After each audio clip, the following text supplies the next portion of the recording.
हाँ, नमस्कार साथियों। आज के इस वीडियो लेक्चर में हम डिस्कस करेंगे म्यूचुअल डाइवोर्स। म्यूचुअल डाइवोर्स अपने आप में एक इम्पॉर्टेंट टॉपिक है। आपका मेंस में भी क्वेश्चन आते हैं और प्रीलिम्स में भी वहां से क्वेश्चन आते हैं। Hindu marriage act section 13 capital B. ठीक है, देखो म्यूचुअल डाइवोर्स का वर्ड आपको म्यूचुअल से पता चल रहा है कि जॉइंट पिटीशन फाइल हो। म्यूचुअल डाइवोर्स में जॉइंटली दोनों म्यूचुअली अंडरस्टैंडिंग है कि दोनों डाइवोर्स चाह रहे हैं। पिछले वीडियो लेक्चर में हमने देखा कि फॉल्ट थ्योरी पे डाइवोर्स। फॉल्ट थ्योरी मतलब जहां पे एक पार्टी फॉल्ट पे दूसरा डाइवोर्स के लिए क्लेम कर रहा है। सेकंड, ये म्यूचुअल डाइवोर्स है। सेकंड जो यहाँ पे आपका एक मेथड है, divorce by mutual consent. According to section 13B, दोनों हस्बैंड और वाइफ म्यूचुअली एग्री है डाइवोर्स देने के लिए, दोनों के एक दूसरे के लिए।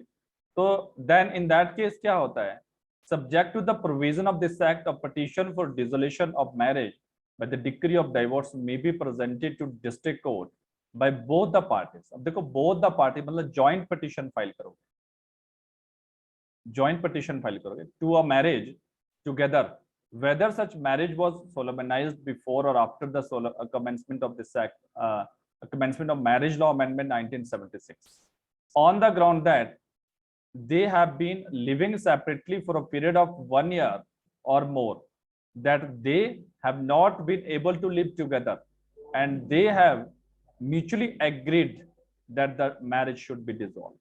देखो ये कंडीशन इसी के अंदर देखिए एसेंशियल कि वो सेपरेटली, उनके 1 ईयर से वो सेपरेट रह रहे हैं। ठीक है, 1 साल हो गया उनको सेपरेट रह रहे हैं।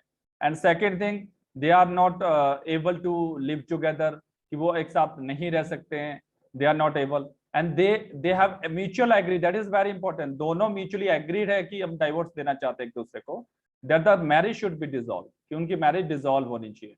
ठीक है, ऑन द प्रोसीजर क्या रहता है वो भी मैं आपको डिस्कस करूंगा। इसका प्रोसीजर क्या रहता है, on the motion of both the parties made not earlier than 6 months after the date of presentation of the petition referred to in subsection 1, and not later than 18 months after the said date, if the petition is not withdrawn in the meantime, the court shall, on being satisfied after hearing the parties and after making such inquiry as it think fit, that a marriage has been solemnized and that the aberrament in the petition are true, pass a decree of divorce declaring the marriage to be dissolved with effect from the date of decree। तो obviously उसका effect कब से होगा, date of decree से effect होगा। तो देखो साथियों, जब भी म्यूचुअल डाइवोर्स, बिल्कुल सिंपल मेथड रहता है म्यूचुअल डाइवोर्स का, ज्यादा टाइम नहीं लगता। ऑब्वियसली अगर आप सेक्शन 13 क्लॉज 1 और 2 की बात करो तो वहां पे आपको फॉल्ट थ्योरी पे ऑब्वियसली वो आपको कंटेस्ट करना पड़ेगा। तो वहां पे म्यूचुअली एग्री तो नहीं है, तो वहां पे टाइम लग सकता है 1 ईयर 2 ईयर 3 ईयर। बट यहाँ पे आपको ज्यादा टाइम नहीं लगेगा, 6 मंथ, आपको 6 से 7-8 मंथ के अंदर आपको डाइवोर्स हो जाता है। तो प्रोसीजर मैं आपको थोड़ी देर में बताता हूँ। सबसे पहले आपका जो अमेंडमेंट हुआ यहाँ पे 1976 में इसमें ऐड किया गया। ठीक है, 1976 में आपका एमसीक्यूज बन सकता है। दूसरा एमसीक्यूज बन सकता है कि म्यूचुअल डाइवोर्स का प्रोविजन कौन सा, सेक्शन कौन सा है 13 क्लॉज बी में। उसके बाद एसेंशियल क्या है, देखो सबसे पहले आपका both parties must be living separately. दोनों पार्टी सेपरेट रह रहे हो for a period of 1 year और मोर, 1 साल से ज्यादा उनको सेपरेट हो गया। 1 साल तो होना ही चाहिए और आपकी पिटीशन में ये आना चाहिए बात। ठीक है, second thing, both the parties have not been able to live together. दोनों पार्टी आपस में साथ में रहने के लिए एबल नहीं है, they are unable to live together. Second thing, और दोनों एग्रीड है। Third thing, both parties have mutually agreed the marriage should be dissolve. दोनों एग्री है, दोनों एग्री का मतलब है दोनों सेम सेंस और सेम उस पर एग्रीड है कि हमें डिसॉल्व करनी है मैरिज। दोनों कोई फ्री कंसेंट होनी चाहिए, consent caution under influence etcetera के अकॉर्डिंग नहीं होनी चाहिए, उनकी फ्री कंसेंट होनी चाहिए। And fourth, both parties will present a joint petition. अब दैट इज वेरी इंपॉर्टेंट है, वो दोनों एक पिटीशन ज्वाइन करेंगे। पिटीशन नंबर 1 होगा और एक पिटीशन नंबर 2 होगा। यस, एडवोकेट दोनों के लिए अलग अलग होंगे, एडवोकेट्स दोनों के लिए अलग अलग होंगे, सेपरेट अपने अपने एडवोकेट करने पड़ेंगे। ठीक है, तो then in that case petitioner 1 and 2 joint petition बनेगी, एक ही एडवोकेट बना के दे देगा। ऑब्वियसली एडवोकेट वकालतनामा अलग अलग लेगा, हस्बैंड के लिए अलग, वाइफ के लिए अलग। ठीक है, तो इन दैट केस आफ्टर जब प्रेजेंटेशन आप पिटीशन करते हो, जैसे मान लो सपोज ये तो कंडीशंस थी कि आपको पिटीशन फाइल करने से पहले ये कंडीशन फुलफिल करनी है। आफ्टर जब आप पिटीशन फाइल करते हो, मान लो आप दोनों ने एक जॉइंट पिटीशन फाइल किया 13B के अंदर म्यूचुअल डाइवोर्स, फिर जिस दिन आपने पिटीशन फाइल किया आफ्टर दैट आपका ऑफिस रिपोर्ट के लिए लगता है, 1-2 दिन के बाद डेट पड़ जाती है, आफ्टर दैट फर्स्ट मोशन होगा। फर्स्ट मोशन होगा, फर्स्ट मोशन मतलब फर्स्ट आपकी स्टेटमेंट ली जाएगी कोर्ट में। मैं प्रैक्टिकली भी बता रहा हूं आपको।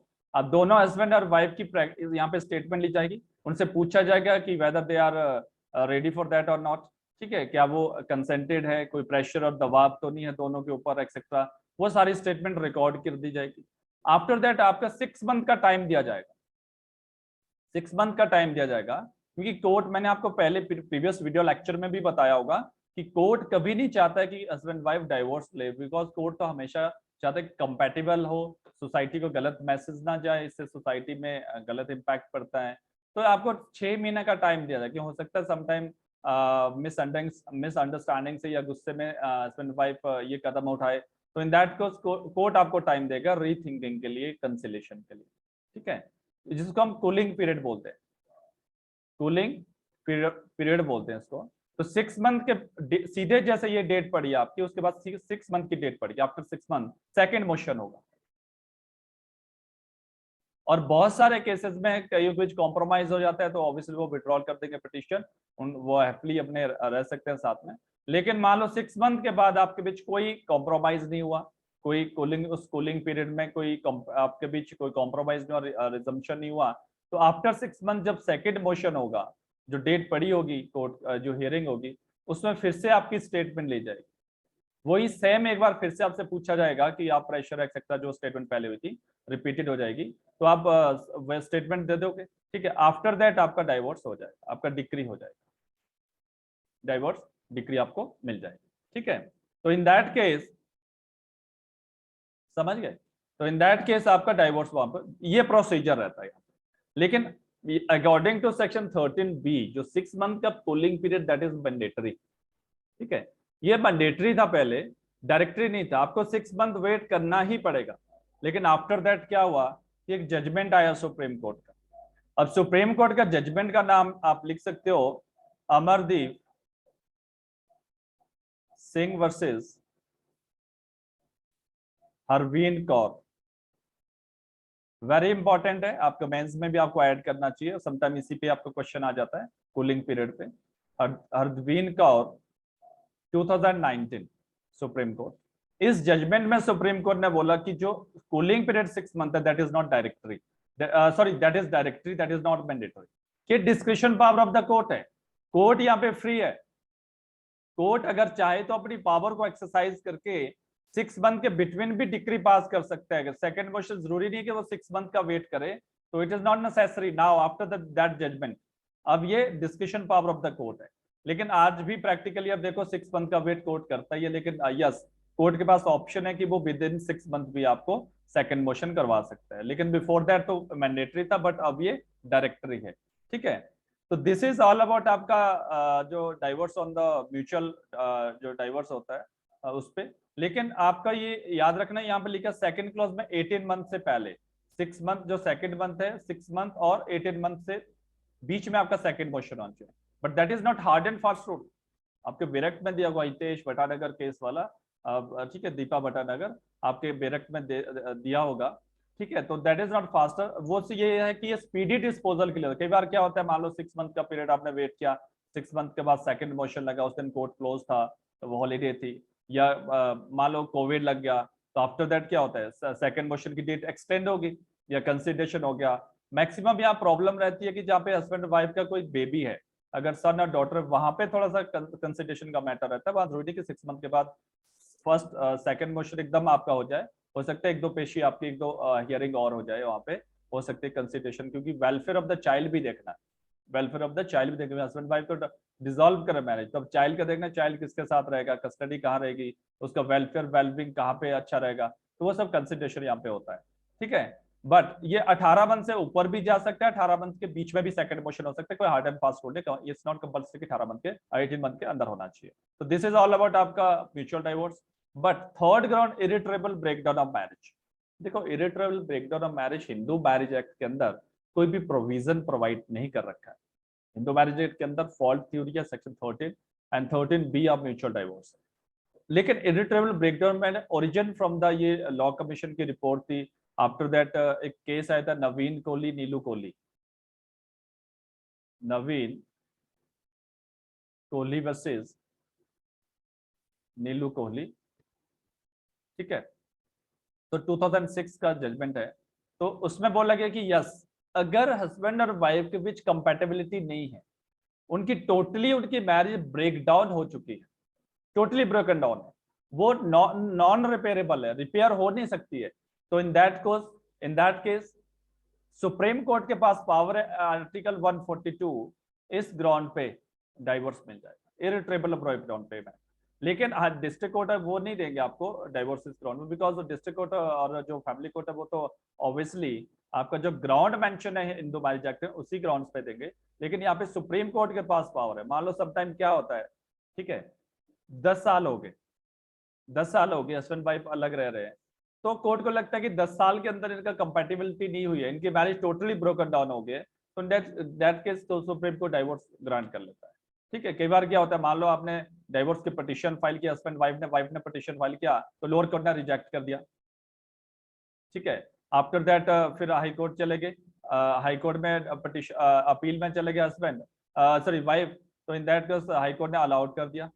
अब वो अपील में चले गए आगे, तो इन दैट केस क्या होता है कि आपका सुप्रीम कोर्ट अपील में चले गए, तो कितना टाइम, मान लो 6 साल लग गया ये सारा प्रोसेस में, तो कोर्ट देखता है कि सुप्रीम कोर्ट की 6 साल के अंदर इनका कोई कंपैटिबिलिटी नहीं हो रहा, रिपेयरेबल नहीं है, तो इन दैट केस उसको उस ग्राउंड पे भी डाइवोर्स मिल जाएगा अकॉर्डिंग टू सेक्शन 142 आपका article article 142 of the Indian constitution. तो this is all about of the divorce. तो देखो म्यूचुअल डाइवोर्स पे हमने ये वीडियो बनाया, इससे पहले वाला जो वीडियो हमारा वो डाइवोर्स फॉल्ट ग्राउंड पे सेक्शन 13 पे, आपको वो भी जरूर देखना चाहिए, ताकि आपको दोनों तीनों ग्राउंड्स आपको पता चले डाइवोर्स का, बिकॉज ये आपके पर्सनल लॉ से भी मैटर करता है, आपका हर एक पर्सन से मैटर करता है कि डाइवोर्स ऑब्वियसली डेली लाइफ है हमारा, तो हमें पता होना चाहिए कि ग्राउंड्स कौन कौन से ग्राउंड्स होते हैं।